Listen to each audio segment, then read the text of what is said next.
एवं यशस्वी मुख्यमंत्री श्रीमान योगी आदित्यनाथ जी, प्रदेश के अध्यक्ष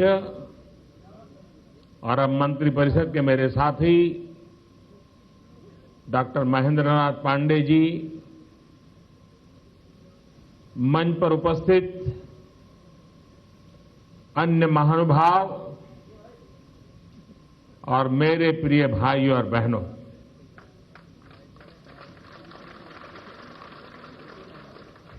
काशी की पावन धरती से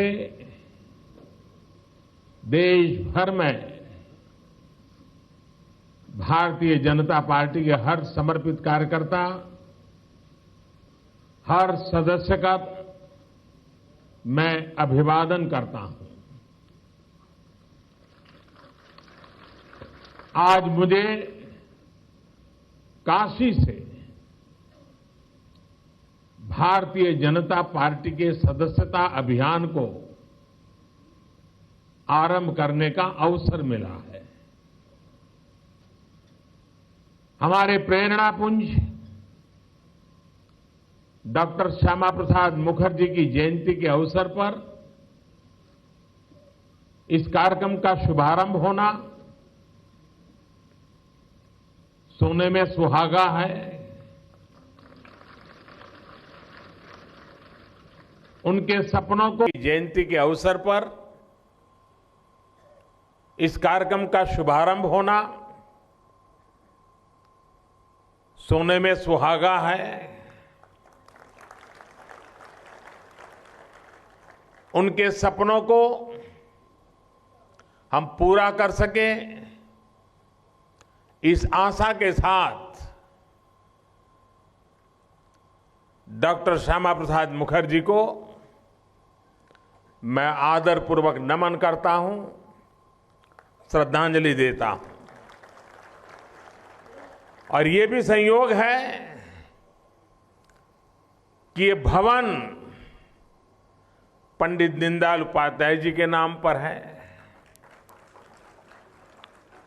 और ये देश भर का कार्यक्रम का आरंभ,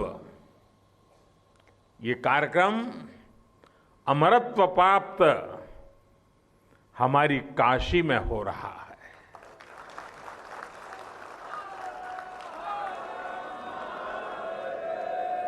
यानी एक त्रिवेणी बनी है जिसे आशीर्वाद लेकर के हम सदस्यता अभियान शुरू कर रहे हैं।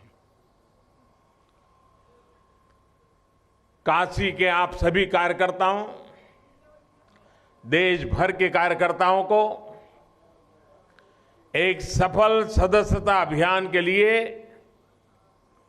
बहुत बहुत शुभकामनाएं देता हूं।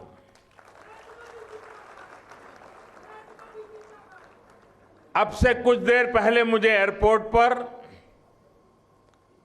स्वर्गीय लाल बहादुर शास्त्री जी की प्रतिमा का अनावरण करने का सौभाग्य मिला है। उसके बाद वृक्षारोपण का एक बहुत बड़ा अभियान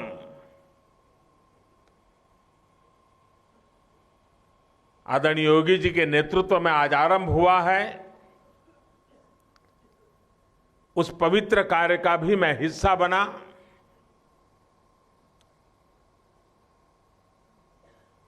साथियों, आज सदस्यता अभियान पर आप लोगों से विस्तार से बात करने से पहले मैं भी एक बहुत बड़े लक्ष्य पर आपसे और प्रत्येक देशवासी से बात करना चाहता हूं। ये लक्ष्य सिर्फ सरकार का नहीं है, ये लक्ष्य हर भारतीय का है। भाइयों और बहनों, कल आपने बजट में और उसके बाद टीवी पर चर्चाओं में और आज अखबारों में एक बात पढ़ी, सुनी, देखी होगी। एक शब्द गूंज रहा है चारों तरफ, हर कोई बोलना शुरू किया है। देखते ही देखते कानों कानों बात पहुंचने लगी है। और वो क्या है? $5 ट्रिलियन इकोनॉमी।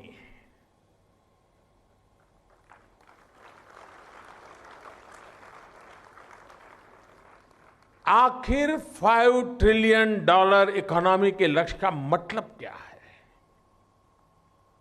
एक आम भारतीय जिंदगी का, हर एक भारतवासी का इससे क्या लेना देना है? ये आपके लिए, सबके लिए जानना भी और जानकर के घर घर जाकर के बताना भी बहुत जरूरी है। जरूरी इसलिए भी है क्योंकि कुछ लोग हैं जो हम भारतीयों के सामर्थ्य पर शक कर रहे हैं। वो कह रहे हैं कि भारत के लिए ये लक्ष्य प्राप्त करना बहुत मुश्किल है। आपने सुना होगा, कल से चर्चा चल रही है। साथियों, जब ऐसी बातें सुनता हूं तो काशी के इस बेटे के मन में कुछ अलग ही भाव जगते हैं।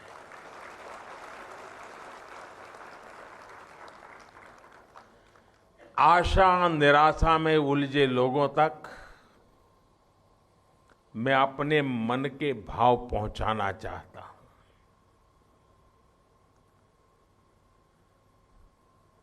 वो जो सामने मुश्किलों का अंबार है, वो जो सामने मुश्किलों का अंबार है, उसी से तो मेरे हौसलों की मीनार है।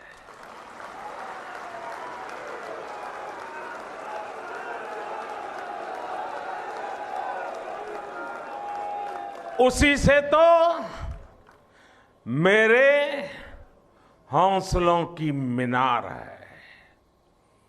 चुनौतियों को देखकर घबराना कैसा, इन्हीं में तो छिपी संभावना अपार है।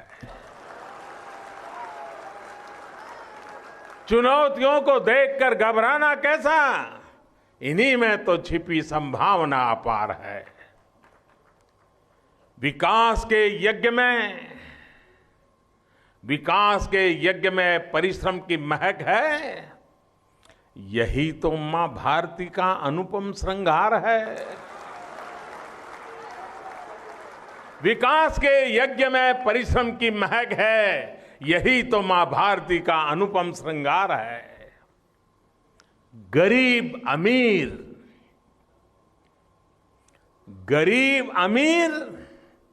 बने नए हिंद की भुजाएं। गरीब अमीर बने नए हिंद की भुजाएं। बदलते भारत की यही तो पुकार है।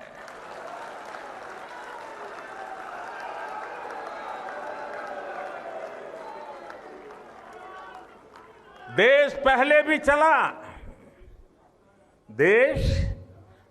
भी चला और आगे भी बढ़ा। अब न्यू इंडिया दौड़ने को बेताब है।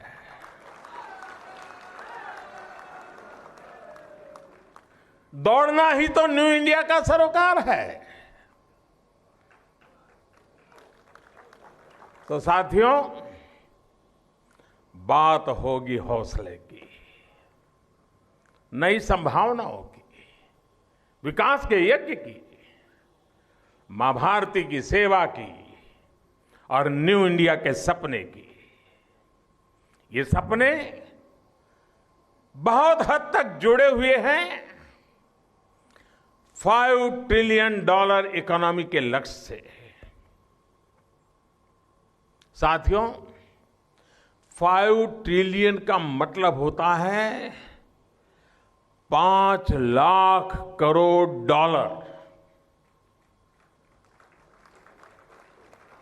और अगर रुपये के संबंध में बात करें तो समझिए कि उसका भी 65-70 गुना।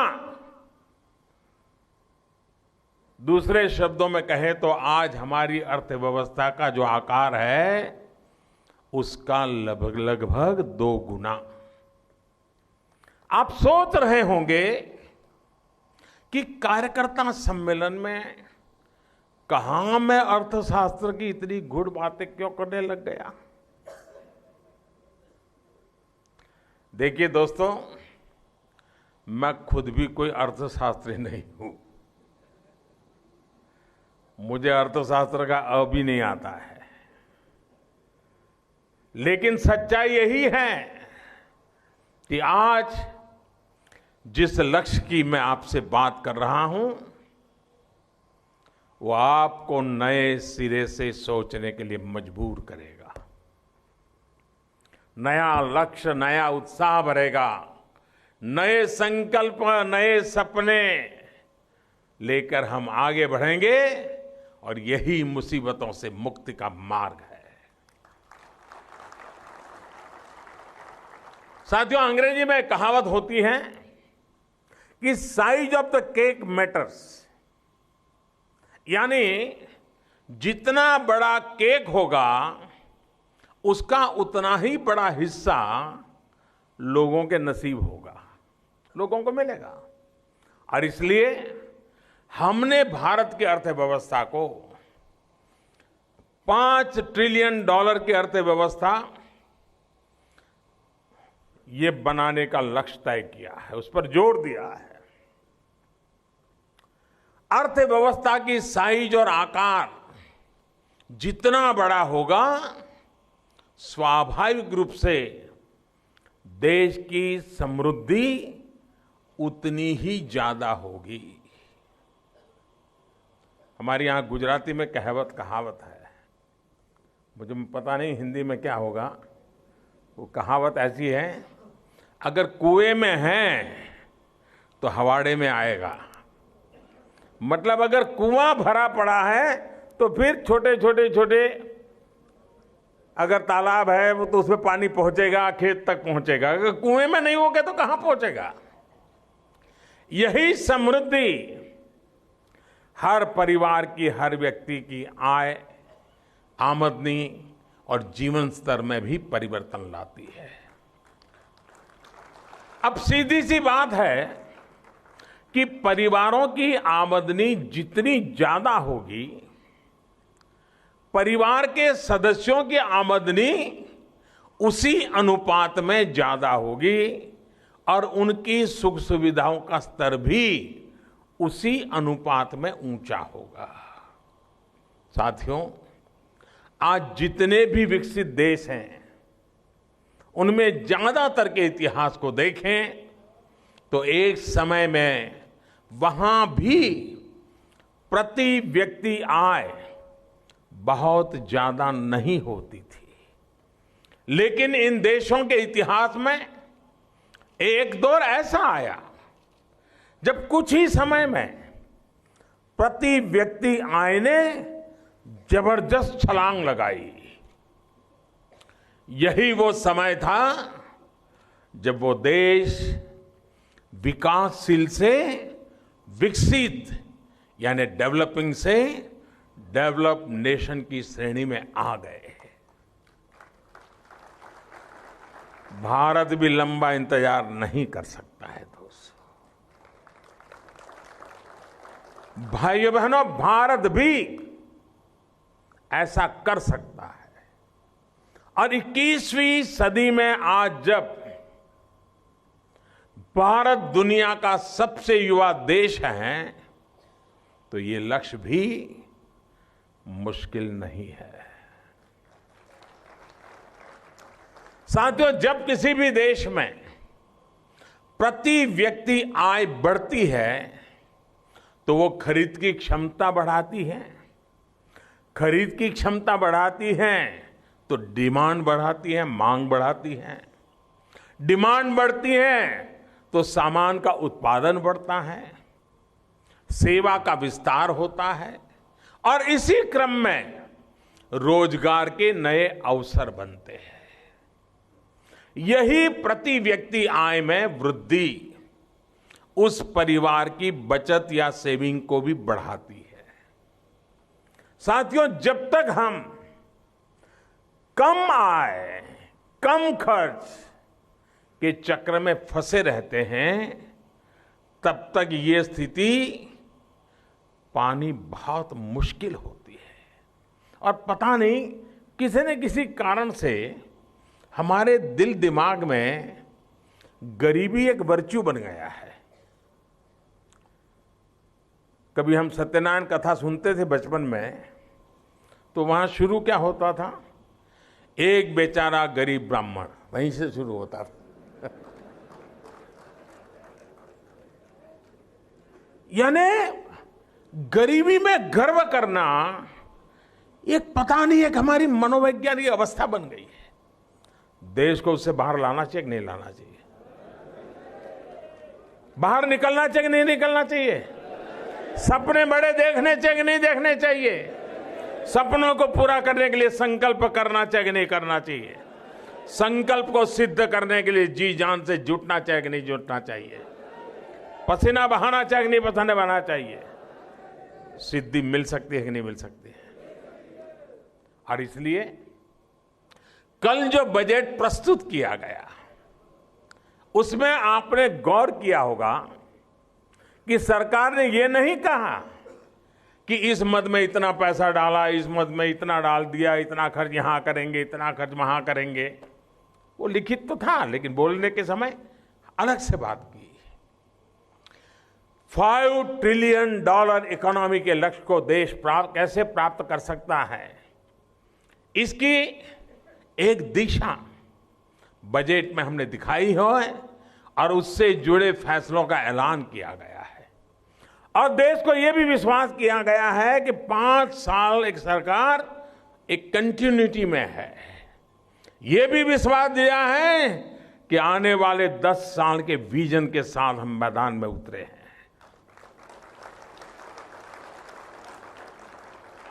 साथियों, उसका एक पड़ाव है ये 5 वर्ष। आने वाले 5 वर्ष में $5 ट्रिलियन की विकास यात्रा में अहम हिस्सेदारी होगी हमारे किसान भाइयों बहनों की, खेती की, गांव की। आज देश खाने पीने के मामले में आत्मनिर्भर है, तो इसके पीछे सिर्फ और सिर्फ देश के किसानों का पसीना है, सतत परिश्रम है। अब हम किसान को पोषक से आगे निर्यातक यानी एक्सपोर्टर के रूप में देख रहे हैं। अन्न हो, दूध हो, फल सब्जी, शहद या ऑर्गेनिक उत्पाद, ये हमारे पास निर्यात की भरपूर क्षमता है। और इसलिए बजट में कृषि उत्पादों के निर्यात के लिए माहौल बनाने पर बल दिया गया है। फूड प्रोसेसिंग से लेकर मार्केटिंग तक का आधुनिक इंफ्रास्ट्रक्चर तैयार करने पर निवेश बढ़ाया गया है। इसी सोच के साथ यहां आप सबको मालूम है, राजा तालाब और गाजीपुर घाट में जो पेरिशेबल कार्गो का निर्माण किया गया है, उसके नतीजे दिखाई देने लगे हैं। आप लोग ये जानकर खुशी होगी कि अब तक यहां से फल सब्जियों के 11 शिपमेंट विदेश भेजे गए हैं। यानी एक शुरुआत हुई है और उसका सीधा लाभ यहां के किसानों को हुआ है। यहां जो प्याज और केला होता है, उसे ले जाने के लिए स्पेशल रेल कंटेनरों की व्यवस्था भी की गई है। अब हमारा प्रयास है कि यहां एक क्लस्टर विकसित किया जाए जिसमें सरकार के अलग अलग विभाग मिलकर एक्सपोर्ट को आसान बनाने के लिए सारी सुविधाओं का निर्माण करें।